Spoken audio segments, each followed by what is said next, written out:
Hello friends. उम्मीद है आप लोग अच्छे से पढ़ाई कर रहे होंगे, स्वस्थ होंगे। अ, आइए आज मैं क्या करने जा रहा हूँ। आज मैं यूपीएससी संघ लोक सेवा आयोग द्वारा जो दिया गया ये नोटिफिकेशन है, उसमें जो सिलेबस दिया गया है, जो जो शब्द उसने एज इट इज जैसे दिया है वैसे ही मैं आपको यहाँ पे करवाने वाला हूँ। उससे आप देखिए सिलेबस को समझे। सिलेबस में क्या है कि सिलेबस में क्या क्या हो सकता है। देखिए, प्रीलिम्स का सिलेबस, मेंस का सिलेबस और फिर ऑप्शनल का सिलेबस। ठीक है, ऑप्शनल में कौन कौन सा, हिंदी और हिस्ट्री। ठीक है, तो मैं क्या करने जा रहा हूँ। सबसे पहले मैंने क्या किया है कि यहाँ पे प्रीलिम्स का सिलेबस अलग कर दिया है, क्योंकि ये सिर्फ प्रीलिम्स के लिए है। ठीक है, इसमें प्रीलिम्स के सिलेबस को दिया गया है। प्रीलिम्स में क्या है कि कीवर्ड्स को यूज किया गया है। ठीक है, कीवर्ड्स को यूज किया गया है। कीवर्ड्स में क्या होता है कि हमें बार बार वो शब्द को सुनेंगे तब हम वो याद कर पाएंगे, और हमें क्या होता है कि जब तक हम याद नहीं कर लेते वो कीवर्ड्स, तब तक वो कोई काम के नहीं है। ठीक है, आपको पता होगा, जो जो जो पहले से तैयारी कर रहे हैं उनको ये पता होगा कि यूपीएससी जो कीवर्ड दिया बहुत काम का नहीं है। मेन काम का है आपका मेंस का। पर और जो बहुत ज़्यादा अटेम्प्ट लगा चुके हैं उनको पता होगा कि जितना ज़रूरी सिलेबस को मैच करना है, लिंक करना है दोनों प्रीलिम्स और मेंस को, उतना ही अलग करना भी ज़रूरी है। ठीक है, तो अब हम क्या करने वाले हैं कि सबसे पहले प्रीलिम्स का जो सिलेबस दिया गया है वो मैं आज इसमें बताऊंगा। मेंस के लिए मैं अलग प्रीलिम्स का भी बताऊंगा, मेंस का मैं बाद में बताऊंगा, और फिर ऑप्शनल दोनों का मैं अलग अलग सबका वीडियो ले आऊँगा। ठीक है, आप कमेंट करें अगर आपको कुछ समझ नहीं आता है तो। ठीक है, तो सबसे पहले आइए देखते हैं कि प्रीलिम्स के बारे में इस यूपीएससी ने क्या बता रखा है अपने सिलेबस में। ठीक है, आप 35 36 पेज नंबर चले जाइए, आपको प्रीलिम्स के बारे में पता चल जाएगा। तो आइए सबसे पहले वहीं जाते हैं, और शब्द शब्द हम लोग उसको समझेंगे कि जो वो बताया गया है। ठीक है, जो भी बताया जाता है। 36 ना, देखिए 36 आया क्या, 35 36 में होगा। ठीक है, 35 देखिए। आइए देखिए सिविल सेवा के बारे में समझते हैं। हाँ, यहाँ पर समझते चलिएगा। ठीक है, प्रारंभिक तथा प्रधान परीक्षा की विषय है ना। देखिए यहाँ पर रूपरेखा तथा विषय। तो यहाँ प्रारंभिक परीक्षा, हम लोग प्रारंभिक परीक्षा को समझने जा रहे हैं। ठीक है, आप लोग यहाँ ध्यान से देखिए क्या क्या बोला है। इस परीक्षा में 2 अनिवार्य प्रश्न पत्र होंगे, जिसमें प्रत्येक प्रश्न 200 अंक के होंगे। तो ईच पेपर जो होगा वो 200 अंकों का होगा। ठीक है, 200 का जीएस पेपर 1 होगा और 200 का सी सेट होगा। ठीक है, 1 और जीएस 1 और सी सेट। ठीक है, आप ये समझ लें। आगे देखिए क्या बोलता है। आगे बोलता है कि दोनों ही प्रश्न पत्र जो होता है बहुविकल्पीय होगा, ऑब्जेक्टिव टाइप होगा। क्या होगा, ऑब्जेक्टिव टाइप होगा। ठीक है, आगे देखिए क्या बोलता है। सिविल सेवा प्रारंभिक परीक्षा का पेपर 2 अर्हक होगा। अर्हक मतलब क्वालिफाइंग नेचर का होगा। ठीक है, आपको हिंदी भी समझना होगा, क्वालिफाइंग नेचर का होगा। ठीक है, जिसके लिए क्या बोला है कि 33% आपको लाना पड़ेगा। 33% आपको लाना होगा, 200 का 33% आपको लाना होगा। ठीक है, करीबन 80 क्वेश्चन रहता है इसमें, आपको पता होगा। ठीक है, एक क्वेश्चन सही करने पर मैंने बताया है कि 2.5 नंबर मिलते हैं एक क्वेश्चन सही करने पे, और गलत करने पे 1/3 कट जाता है। ठीक है, 1/3 कट जाता है। तो आपको 33% लाना है, मतलब 66 क्वेश्चन होते हैं, उतने आपको पास करने पड़ेंगे। वो मैं करवाऊँगा, उसका अलग वैसे मैं बताऊँगा। यहाँ पे आइए देखते हैं। उसके बाद मैंने ये सब बता दिया है कि मेंस में जो है, मैंने अलग वीडियो भी बताया इस पर कि मेंस में आपका एक 300 नंबर का रहता है, और एक और पेपर 300 नंबर का रहता है। ये क्वालिफाइंग रहता है, हिंदी और इंग्लिश रहता है खास तौर पे, और भी हिंदी की जगह पे आप कुछ कुछ चेंज कर सकते हैं। ये देखिए, संविधान की 8वीं अनुसूची में सम्मिलित भाषाओं में से उम्मीदवार द्वारा चुनी गई कोई भी एक भारतीय भाषा होनी चाहिए। खासतौर पर हिंदी ही इसमें चुना जाता है, और दूसरा इंग्लिश रहेगा। ठीक है, इसमें इंग्लिश रहेगा। ध्यान देखिए लिखा हुआ है, इंग्लिश लिखा हुआ है, देखिए यहाँ पे लिखा हुआ है ना इंग्लिश। तो ये ध्यान दीजिए, 300 अंक करेगा। इसमें भी ये क्वालिफाइंग रहता है। ठीक है, क्वालिफाइंग नेचर का रहता है, और 25% इसमें पास करना होता है, दोनों में 25%। ठीक है, तभी आपका पेपर ये सब चेक होगा। फिर निबंध का पेपर 250 नंबर का, या ध्यान देते चाहिए, निबंध का पेपर 250 नंबर का, सामान्य अध्ययन पेपर 1 का आपका 250, पेपर 2 का 250। ठीक है, इस सब के बारे में मैं आगे बताऊँगा। ठीक है, खास तौर पे क्या क्या लिखा है देखिए। पेपर 1 आपका हो गया, आपका अंग्रेजी हिंदी हो गया, ये आपका क्वालिफाइंग। फिर निबंध रहता है, फिर रहता है सामान्य अध्ययन पेपर 1। इसमें क्या लिखा है, भारतीय विरासत और भारतीय विरासत और संस्कृति, विश्व का इतिहास और भूगोल और समाज। तो समाज रहेगा सोसाइटी, भूगोल रहेगा ज्योग्राफी मैंने बताया था, इतिहास रहेगा आपका, विश्व का इतिहास भी रहेगा, और भारत का विरासत और संस्कृति रहेगा, कला और संस्कृति, आर्ट एंड कल्चर भी रहेगा, आर्ट एंड कल्चर, और आपका भारतीय विरासत भी रहेगा। ठीक है, आप समझ गए। आगे देखिए पेपर 3, लेकिन इसको सामान्य अध्ययन पेपर 2 बोलते हैं, 250 नंबर का रहेगा। इसमें शासन व्यवस्था रहेगा, संविधान, मैंने कहा था संविधान खास तौर पे रहता है, शासन प्रणाली, सामाजिक न्याय तथा अंतर्राष्ट्रीय संबंध, ये सारे विषयों के नाम हैं जो मैंने आपको बता रखा है पिछली वीडियो में। आगे देखिए पेपर 3 भी आपका 250 नंबर का रहेगा, प्रौद्योगिकी रहेगा इसमें, आर्थिक विकास, जैव विविधता, पर्यावरण सुरक्षा और आपदा प्रबंधन, डिजास्टर मैनेजमेंट, सुरक्षा, सिक्योरिटी, एनवायरनमेंट, पर्यावरण, जैव विविधता, बायोडाइवर्सिटी, आर्थिक विकास, इकोनॉमी के बारे में बताया जा रहा है, डेवलपमेंट, ये सब आपको करना है। ठीक है, ये सब चीज़ आपको। उसका पेपर 4 में क्या है, नीति शास्त्र, क्या है यहाँ पे ध्यान दीजिए, नीति शास्त्र। ठीक है, इसको सत्यनिष्ठा और अभिरुचि भी, इसमें 2 शब्द और रहते हैं, सत्यनिष्ठा और अभिरुचि, इसके बारे में मैं बताऊंगा, 250 नंबर के रहते हैं, इसको आपको पढ़ना होगा। और फिर आगे चलते हैं तो देखिए पेपर 6 रहता है, जिसको बोलते हैं ऑप्शनल का पेपर। ठीक है, वैकल्पिक विषय पेपर, आप इसमें एक ऑप्शनल रख सकते हैं जो 250 नंबर का रहता है। इसमें भी पेपर 1 और पेपर 2 रहता है। ठीक है, 250 नंबर का रहता है, 250 ये और 250 ये। ठीक है, यहाँ देखिए लिखा हुआ प्रश्न पत्र 1 और प्रश्न पत्र 2, यहाँ लिखा हुआ है देखिए।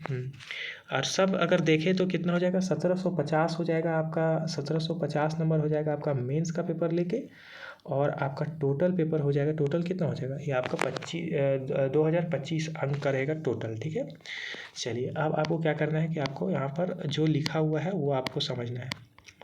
एग्ज़ाम पेपर आपका हिंदी और इंग्लिश में दोनों में अवेलेबल रहेगा, क्वेश्चंस आपका हिंदी और इसमें इंग्लिश में रहता है क्वेश्चन पेपर। ठीक है, अब आइए आप प्रीलिम्स का सिलेबस को अच्छा से देखिए, प्रीलिम्स का सिलेबस को समझिए। ठीक है, प्रारंभिक परीक्षा, यहाँ से आप समझते चलिए, जो समझ नहीं आएगा कमेंट पूछिएगा, मैं बताऊँगा कमेंट में। ठीक है, प्रारंभिक परीक्षा में प्रश्न पत्र 1 रहता है, कितने नंबर का, कितने अंक का, 200 नंबर का रहेगा। ठीक है, 200 नंबर का, और कितना नंबर का, देखिए यहाँ 200 नंबर का रहेगा ना, देखिए एक सेकेंड, 200 नंबर का रहेगा, और फिर अवधि कितना, 2 घंटा। ठीक है, 2 घंटा टाइम रहेगा, तो इसको आपको ध्यान में रखना है। ठीक है, प्रश्न पत्र 1 2 घंटा, अवधि रहेगा आपका खास तौर पे कितना, 2 घंटा। ठीक है, 200 मार्क्स का। क्या क्या है, शब्द बाय शब्द सुनिए, कॉपी निकालिए, लिखिए, और सभी शब्दों को एकदम दिमाग में याद रखिए। ठीक है, मैं पढ़ रहा हूँ, समझिए। राष्ट्रीय और अंतर्राष्ट्रीय महत्व की सामाजिक घटनाएं। ठीक है, राष्ट्रीय और अंतर्राष्ट्रीय महत्व की सामाजिक घटनाएं, तो सामाजिक घटनाएं सारा पढ़ना है, यानी कि आपको करंट अफेयर्स पढ़ना है। ठीक है, ये आपको ध्यान रखना है। भारत का इतिहास और भारत की राष्ट्रीय आंदोलन, यहाँ पर भारतीय राष्ट्र आंदोलन जो यहाँ खास तौर पे लिखा है, तो आपको जब आज़ादी के टाइम आपको जो पढ़ते हैं, मॉडर्न इंडिया पढ़ते हैं, तो उसमें आपको आंदोलन खास तौर पर पढ़ना है। ठीक है, और भारतीय इतिहास आपको खास तौर पर पढ़ना है। ठीक है, ये आप यहाँ पर देखते चलिए। आगे देखिए, भारत एवं विश्व का भूगोल, ज्योग्राफी। ठीक है, ज्योग्राफी में क्या, भारत एवं विश्व की प्रकृति, सामाजिक आर्थिक भूगोल, आर्थिक भूगोल और प्राकृतिक भूगोल, ये टोटल आपको पढ़ना है। ये सब मैं बताऊंगा, ये सिर्फ कीवर्ड्स दे रखे हैं यूपीएससी ने, लेकिन एज इट इज़ आप इसको याद रखिए। मैं इसका डिटेल्ड एनालाइज भी लाऊंगा मेंस के सिलेबस के बाद, आप उसको देखिएगा, तब आपको पता चलेगा कि क्या क्या है। तो आपने ये पढ़ लिया भूगोल वाला, फिर आप समझिए कि भारतीय राजतंत्र और शासन, संविधान, राजनीतिक प्रणाली, पंचायती राज, लोक नीति, अधिकारों संबंधित मुद्दे आदि। तो अधिकार, जस्टिस आप तभी दे पाएंगे जब आपको राइट्स के बारे में पता हो कि कौन कौन से अधिकार आपको दिए गए हैं। तो अधिकार के बारे में आपको स्पष्ट रूप से सारे अधिकार पढ़ना है। अधिकार से रिलेटेड अगर कोई भी करंट अफेयर्स आता है तो आपको उसको ध्यान में रखना होगा कि कौन सा किसका अधिकार का हनन हो गया है। लोक नीति के बारे में आपको पता होना चाहिए कि कैसी नीति हैं। पंचायती राज खास तौर पे लिखा है, तो आपको इसको बहुत डिटेल से पढ़ना है। राजनीतिक प्रणाली कैसे है भारत की, वो आपको पढ़ना है। ठीक है, थोड़े बहुत विश्व की भी आपको पढ़ना है, अमेरिका से तुलना करने के लिए, है ना, यूएसए से। और फिर क्या है कि संविधान आपको पढ़ना है। ठीक है, भारतीय राजतंत्र और शासन, खास तौर पे भारत का, ये सारी चीज़ें। ठीक है, आगे चलते हैं। फिर है आर्थिक और सामाजिक विकास, कैसे आर्थिक विकास हुआ भारत में, सामाजिक विकास, आर्थिक विकास, फिर से देखिए, आर्थिक और सामाजिक विकास, सतत विकास, गरीबी, समावेशन, जनसांख्यिकी, सामाजिक क्षेत्र में की गई पहल, अब आगे चल के आप आईएएस बनेंगे। तो आपको सामाजिक क्षेत्र में क्या क्या किया गया है पहले इससे आपको अवगत होना होगा, करेंट अफेयर्स से इससे रिलेटेड। आर्थिक और सामाजिक विकास क्या क्या हो रहा है, कितने लोग, आपका समाज कैसा बन रहा है। सतत विकास आपको पढ़ना होगा, सतत विकास अलग से मैं पढ़ाऊँगा। गरीबी समावेशन पढ़ना होगा, जनसांख्यिकी पढ़ना होगा, ये भूगोल से भी रिलेटेड है, आपको पता होगा। उसके आगे चलिए, आगे पढ़ते देखिए, पर्यावरण है ना, यही लगा था ना, पर्यावरणीय पारिस्थितिकी जैव विविधता के मौसम परिवर्तन संबंधी सामान्य मुद्दे जिनके लिए विषयगत विशेषज्ञता आवश्यक नहीं है। आपको पूरा इसमें मास्टर का पीएचडी नहीं करना है, आपको पीएचडी नहीं करना है, ठीक है। आपको कुछ भी नहीं करना है, आपको बस पर्यावरण संबंधी जो भी जैव विविधता होता है, आपको बायोडाइवर्सिटी, इन्वायरमेंट, ये सब आपको पढ़ना है। मौसम संबंधित पर्यावरण पढ़ना है आपको, ये सामान्य मुद्दा आपको पढ़ना है, ठीक है। ये मैं आपको बताऊंगा कि कैसे क्या करना है। और लास्ट में एक जनरल स्टडीज है, जनरल साइंस है। क्या है? जनरल साइंस, सामान्य विज्ञान, ठीक है, सामान्य विज्ञान। तो ये हो गया आपका यूपीएससी का ये क्या हो गया, प्रश्न पत्र एक, ठीक है। कितने अंक का है? 200 अंक का है। कितने घंटे हैं? तो 2 घंटे, ठीक है। ये बात आप ध्यान रखिए। अब आते हैं बात यहाँ जीएस पेपर 2 का। क्या? जीएस पेपर 2 का, इसको आपको सीरियस लेना है, ठीक है। ये एकदम बहुत ज़रूरी है, हिंदी मीडियम में ये बहुत ही ज़्यादा ज़रूरी है कि आपको इसको सीरियस लेना है। इसका क्या क्या है देखिए, इसको 200 अंक इसका भी है। टाइम कितना है? 2 घंटा। और मैंने आपको बता रखा है कि ये 80 क्वेश्चन रहता है, 200 मार्क्स का रहता है। अगर एक सही करते हैं तो 2.5 मार्क्स मिलता है, और अगर एक गलत करते हैं तो कितना, 1/3 आपका कट जाता है। ये सब आपको पता होना चाहिए। इसमें क्या क्या लिख रखा है, ये यूपीएससी ने लिखा है कि बौद्ध गम्यता, ठीक है, बौद्ध गम्यता।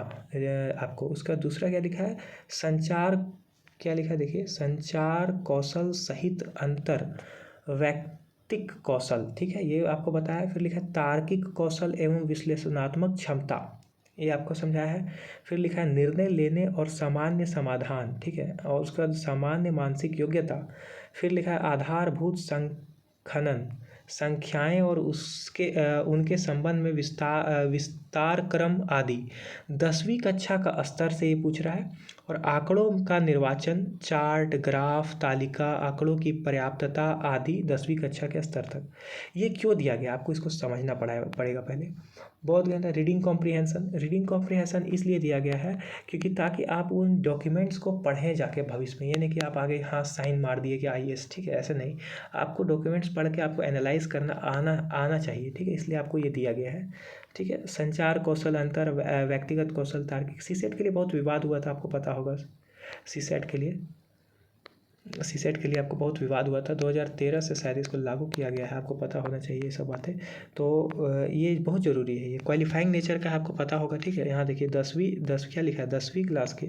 और ये चार्ट, ग्राफ, तालिका, आंकड़े, ये सब क्यों दिया गया है, ताकि आप अपना जो डिस्ट्रिक्ट है आप उसका सारा डाटा आप ऐसे चार्ट वाइज करना सीखें, और आप इससे भागे ना कि कितने डाटा आते हैं, उस सबको आपको मैथ्स में आपको स्ट्रॉन्ग रहना ही पड़ेगा, ठीक है। ये बहुत ज़रूरी है एक सिविल सेवक के रूप में आपको। तो ये जो दिया गया इसे आप भागिए मत, बस आप इसमें ये रखिए। और सामान्य मानसिक योग्यता आपको रखना है। निर्णय लेने का जो क्षमता है, इससे अब क्वेश्चन कम आता है, पर निर्णय लेने का क्षमता जो है इसको आपको समझना पड़ेगा, इसलिए क्योंकि आगे चल के आपको निर्णय लेना है। क्या टिप्पणी है ये लास्ट देख लीजिए आप। इस सिविल सेवा प्रारंभिक परीक्षा पेपर 2 जो है अर्हक पेपर होता है, जिसके लिए न्यूनतम अंक कितना है, 33% निर्धारित किया गया है। 33% में आप क्वालिफाइंग कर जाएंगे पेपर 2, ठीक है। पेपर 2 कितना में आप क्वालिफाई कर जाएंगे, पेपर 2 आप कर जाएंगे क्वालिफाई में 33 मार्क्स में, 33 मार्क्स में क्वालिफाई कर जाएंगे, ठीक है। आप समझिए बात को। दूसरा बोला है कि बहुविकल्पीय प्रश्न होते हैं, वस्तुनिष्ठ प्रकार के होंगे। देखो इसमें क्या होगा कि ऑब्जेक्टिव रहेगा, लेकिन क्या होगा कि वस्तुनिष्ठ प्रकार के होंगे, ठीक है। इसको समझिए, बहुविकल्पीय ऑप्शन मिलेगा और ऑब्जेक्टिव रहेगा, ठीक है, ये समझ गए। तीसरा में क्या लिखा है कि मूल्यांकन के प्रयोजन से उम्मीदवार के लिए यह अनिवार्य है कि वह सिविल सेवा प्रारंभिक परीक्षा के दोनों पेपर में सम्मिलित हों। यदि उम्मीदवार सिविल सेवा प्रारंभिक परीक्षा के दोनों पेपरों में सम्मिलित नहीं होंगे तो उसका अयोग्य ठहराया जाएगा, ठीक है। आप समझिए, जनरल को कितना नंबर दिया जाता है, आप समझिए, जनरल को कितना दिया जाता है, 6 अटैम्प्ट दिया जाता है अभी, ठीक है। ओबीसी को कितना दिया जाता है, ओबीसी को 9 अटैम्प्ट दिया जाता है, ठीक है। और बाकियों को आपको पता है कि क्या क्या है, एज लिमिट। तो आप समझिए 6 अटैम्प्ट है, एक एक अटैम्प्ट यहाँ पर गिनती हो रहा है, बहुत ही इंपॉर्टेंट है, आप समझ रहे हैं। तो अगर आप पेपर 1 पीटी का पेपर 1 GS 1 और फिर एक होता है सीसेट। अगर आप यहाँ पे आप बैठ गए एग्ज़ाम, सुबह वाला एग्ज़ाम में आप बैठ गए, जाके दिए 2 घंटा का एग्ज़ाम दिए और फिर सीसेट को इग्नोर मार के आप चल गए घर, ठीक है, आप नहीं दिए, ठीक है, तो आपका ये क्या हो जाएगा, क्वालिफाई आपका ये नहीं हो पाएगा, आपका गिनती हो जाएगा लेकिन आपको गलत हो जाएगा, आपका एक अटैम्प्ट पूरा बर्बाद हो जाएगा। इसलिए आपको क्या करना है, आपको आपको ये क्या कहता है, इसको आपको दोनों एग्ज़ाम में आपको बैठना है ना। अगर आप पेपर 1 में बैठ रहे हैं तो पेपर आपको सीसेट में भी पेपर में आपको बैठना पड़ेगा, ठीक है, ये बात आप समझिए। दूसरा बात कि अगर आप फॉर्म भरते हैं, ये बात आपको पता होना चाहिए कि फॉर्म भर रहे अगर, और अगर आप एग्ज़ाम देने नहीं गए, ठीक है, नहीं गए एग्ज़ाम देने आप नहीं जा पाए किसी कारण से, तो आपका काउंटिंग नहीं गिना जाएगा, ठीक है, एकदम नहीं गिना जाएगा। लेकिन अगर आप पेपर 1 में बैठ जाते जाके और पेपर 2 आप नहीं देते हैं तो क्या लिख दिया है यहाँ देख लीजिए कि आपको अयोग्य ठहराया जाएगा, आप फेल हो जाएंगे, आपका वो काउंटिंग भी हो जाएगा, आपका 6 से फिर 5 अटैम्प्ट हो जाएगा। तो ये सब आप समझ गए। अब अगला बार मैं आपको यूपीएससी का मेंस का सिलेबस आपको समझाऊंगा, ठीक है। तो मेंस का सिलेबस को समझने के लिए आप लोग तैयार रहिए, अगला वीडियो आप जुड़े रहिए, और कुछ भी अगर समस्या आती है, कुछ समझ नहीं आता है तो आप उसको पूछिए, ठीक है। और ये था आज का हम लोग का वीडियो, जिसमें हम लोग क्या किए कि संघ लोक सेवा द्वारा जो दिया गया शब्द कीवर्ड एज इट इज़ हमने पीटी और पीटी में भी कौन कौन सा, जीएस पेपर 1 और सीसेट दोनों को हमने देखा, ठीक है। आज के लिए इतना ही, ठीक है। आगे आप लोग बने रहिए, आप लोग को मेंस का ये सिलेबस बताया जाएगा, ऑप्शनल हिंदी और हिस्ट्री का बताया जाएगा। फिर इसमें भी आपको डिटेल सिलेबस नहीं बताया गया है, आपको डिटेल सिलेबस बताऊँगा, ठीक है। Thank you. तो आप लोग जुड़े रहे, इसके लिए मैं आपको थैंक यू कहता हूँ, थैंक यू।